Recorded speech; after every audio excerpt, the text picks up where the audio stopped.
இந்த இடத்த திரும்ப திரும்ப திரும்ப திரும்ப படித்தேன். ஐயோ சூப்பராக இருக்கு இந்த இடம். ஆண்டவர் அங்கே மேலே பேசுகிறாரு, ஒரு ஆவி அனுப்புகிறாரு.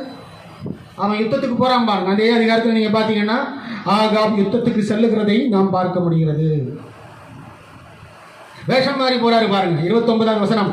இஸ்ரவேலின் ராஜா யோசபாத்தை பார்த்து, நான் வேஷம் மாறி யுத்தத்தில் பிரவேசித்தேன், நீரோ ராஜவஸ்திரம் தரித்திரும் என்று சொல்லி இஸ்ரவேலின் ராஜா வேஷம் மாறி யுத்தத்திலே பிரவேசித்தான். சீரியாவின் ராஜா தனக்கு இருக்கிற ரதங்களின் தலைவரை நோக்கி, நீங்கள் சிறியவரோடும் பெரியவரோடும் யுத்தம் பண்ணாமல் இஸ்ரவேலின் ராஜா ஒருவனோட மாத்திரம் யுத்தம் பண்ணுங்கள் என்று கட்டளையிட்டு இருந்தார். இப்போ சீரியாவில் இருக்கிற ராஜா அவர்கிட்ட சொன்னார், நீங்கள் யாருக்கிட்டையும் யுத்தம் பண்ண வேண்டும். இஸ்ரேல் ராஜா யாருன்னு பார்த்து அவனுக்கிட்ட மட்டும் என்ன பண்ணுங்க, யுத்தம் பண்ணுங்க. அந்த சீரியாவுடைய ராஜாவுடைய பேர் இங்கே இல்லை, இருக்குது. பென் ஹதாத் என்று பேர், அவருக்கு பேர் பென் ஹதாத் 1 அப்படின்னு அவருக்கு பேர்.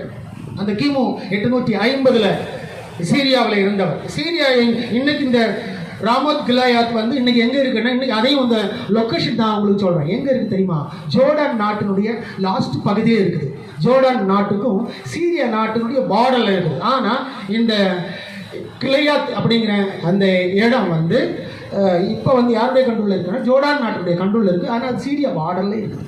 ஆனால் வேறொரு பேரில் இருக்குது, ருமேயத் அப்படிங்கிற ஒரு பேரில் இருக்குது. அல்லர் ருமேயத் அப்படிங்கிற பேரில் இருக்குது. அதை கூட நான் ரிசர்ச் பண்ணி எடுத்துட்டா, இந்த இடம் அப்படி இருக்கா. அல்லர் ருமேயத், ராமோத்துங்கிறது ருமேயத்துங்கிற அந்த பேரில் இருக்குது. தெரியுமா? அவ்வளோ ஸ்கெட்ச். இந்த இடத்துல தான் ஆகாப் ராஜா கொல்லப்படுகிறார். பார்த்தீங்களா? தேவன் முடிவெடுக்கிறார், ஒரு ஆவியை அனுப்புகிறாரு. 22 வருஷங்கள் ராஜாவாக இருந்தும் அவன் இஸ்ரவேலின் தேவனாகிய கர்த்தரை அவன் மதிக்கவில்லை, அவன் அறிந்து கொள்ளவில்லை, அவரை தொழுது கொள்ளவில்லை. அவருக்கு மனவடி உண்டாக்கினார், வேதனை உண்டாக்கினார், விக்கிரகங்களை உருவாக்கி வேதனை உண்டாக்கினார். அதனால அந்த முடிவு அப்படி வருது பாருங்க. ரதங்களின் தலைவர்கள் யோசபாத்தை காண்கையில், இவன் தான் 31வது வசனம், இவன் தான் இஸ்ரவேலின் ராஜா என்று சொல்லி யுத்தம் பண்ண அவனை சூழ்ந்து கொண்டார்கள். அப்பொழுது யோசபாத் கூக்குரலிட்டார்.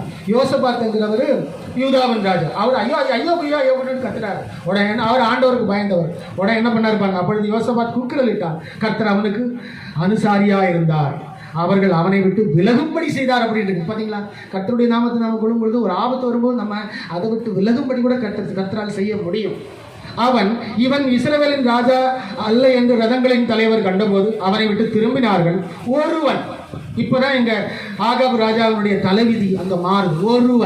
ஒருவன் இடக்கு முடக்க அம்பு விட்டான்னு வரும். ரேண்டம் லெவல் அப்படின்னு சொல்லுவாங்க. இடக்கு முடக்கா ஒருவன் என்ன பண்ணிட்டான், இடக்கு முடக்க அம்பை விட்டோன்னு அந்த இடக்கு முடக்க விட்ட அந்த அம்பு வந்து அந்த ஆகாப் ராஜாவுடைய இந்த பகுதியில் குத்திச்சு. நான் இதை வந்து கல்வெட்டில் பதிச்சு வச்சுக்கிறாங்க. அந்த கல்வெட்டு இதையும் எடுத்து நான் யூடியூப்பில் போடுவோம் பாருங்க. இந்த இடத்துல குத்திக்கிட்டு ஆகாப் ராஜாவுடைய எலும்பில் குத்திக்கிட்டு கடைசியில் பார்த்தீங்கன்னா அந்த அம்பு பட்ட உடனே யுத்தம் பெருசாகிடுச்சு. யுத்தம் பெருசாக இருந்து சாயந்தரம் வரைக்கும் எல்லாருமே யுத்தம் பண்ணாங்க. இவரை காப்பாற்றுறதுக்கு ஆள் இல்லை. இவருடைய ரத்தம் அப்படியே வளைஞ்சு இவர் டயர்டாகி கடைசியில் என்ன நடந்துச்சு? 34வது வசனத்தை நீங்களே வாசிங்களே. யுத்தம் அதிகரித்தது சீரியருக்கு. ரதத்தில் சாயங்காலம் மட்டும், பார்த்தீங்களா? ரதத்தில் சாயங்காலம் மட்டும் நின்று சூரியன் அஸ்தமிக்கும் போது இறந்து போன முடிஞ்சுதா கதை. 400 தீர்க்க தரிசிகள் தீர்க்க தரிசனம் சொன்னார்களே, அந்த தீர்க்க தரிசனம் என்ன ஆச்சு? போங்க நீங்க உயிரோட வருவீங்கன்னு சொன்னாங்களே, வந்து வர முடிஞ்சுதா? ஒரு தீர்க்க தரிசி சொன்னாரு, உண்மையான தீர்க்க 400 பேர்ல ஒரு தீர்க்க தரிசி தானே உண்மையானவர். ஏன்னா அவர் நேரம் தரிசனத்தில் அங்க போய் பார்த்து அதை கேட்டுட்டு வந்து இங்க சொல்றாரு. கடைசியில் அவருக்கு என்ன கிடைச்சது? கன்னத்துல அடி கிடைச்சது. உண்மையானவனுக்கு இந்த பூமியில் என்ன கிடையாது? வேல்யூ கிடையாது. முற்றத்து முல்லைக்கு எப்ப என்ன இருக்காது? மனம் இருக்கவே இருக்காது. 400 பேர் சேர்ந்து சொன்னாங்கன்னா அதை நம்புவாங்க. ஓகேயா? ஆகாப் லேவிடு 58 வருஷம். ஆகாப் இங்கே இறக்கும்போது வயசு 58. ஆயுசு கூட குறைவுதான். தாவீதை விட ரொம்ப குறைவு.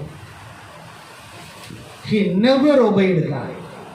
கீழ்ப்படியவே இல்லை. ஸோ ஆகாப் கீழ்ப்படியாக்கு போட்டோம். நாம் என்ன செய்யணும்? கர்த்தருக்கு கீழ்ப்படியாது. கர்த்தருக்கு கீழ்ப்படி ஆண்டவரை மதிப்பிடுது. பார்த்தீங்களா?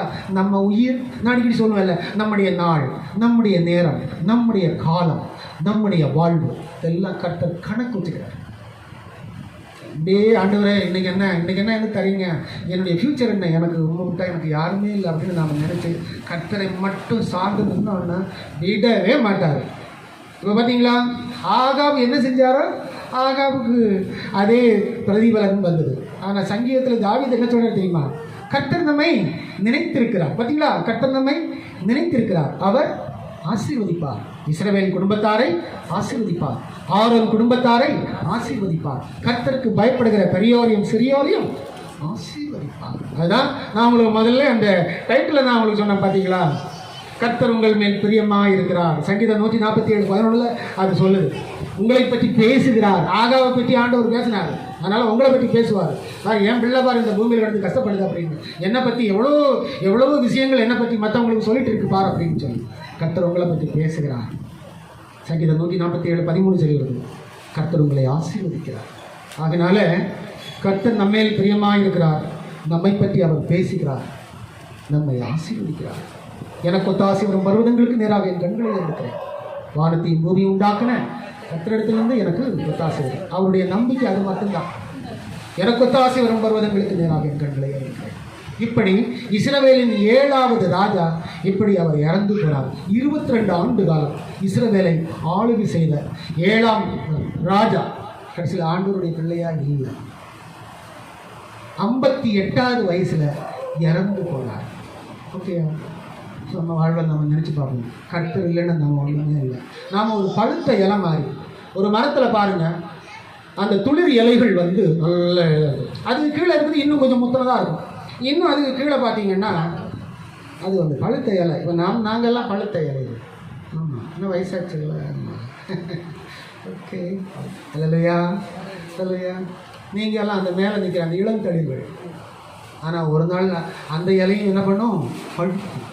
அதுவும் ஒரு நாள் கீழே வரும். என்னுடைய அப்பா ஒரு பழமொழி ஒன்று சொல்லுவார், கீழே வந்துட்டு அதிக. ஆனால் கீழே விழுந்துட்டு அந்த இலை பார்த்து பச்சை இலையை பார்த்து சொல்லுதான், ஒரு நாளைக்கு நீ என்ன பண்ணுவ, கீழே வருவ அப்படின்னு. ஸோ எல்லாம் கர்த்தருக்கு பிரியமில்லாமல் நாம் நடந்தாலும் பேசினாலும் சிந்தித்தாலும் அது தவறாக இருக்கும். அதனால் நமக்கு ஆசீர்வாதங்கள் குறைந்து போகும். ஆகாவை போல வேண்டாம். கர்த்தருடைய வசனங்களின்படி வார்த்தைகளின்படி நம்மால் எந்த அளவு நடக்க முடியுமோ, எந்த அளவு பின்பற்ற முடியுமோ, எந்த அளவு விசுவாசிக்க முடியுமோ அந்த அளவு நாம் விசுவாசித்து நடந்தால் நமக்கு பிளஸிங்ஸ் உண்டு. Hallelujah, hallelujah. God bless you all. ஆகினாலே இந்த 12வது மாதத்தில் இருக்கிறோம். இந்த மாதத்தை முடித்து புதிய வருஷத்துக்குள்ளாய் கடந்து செல்ல கர்த்தர் நமக்கு உதவி செய்வார். பிதா குமாரன் பரிசுத்த ஆவியின் நாமத்தினாலே. Amen, amen, amen. God bless you all. Thank you all.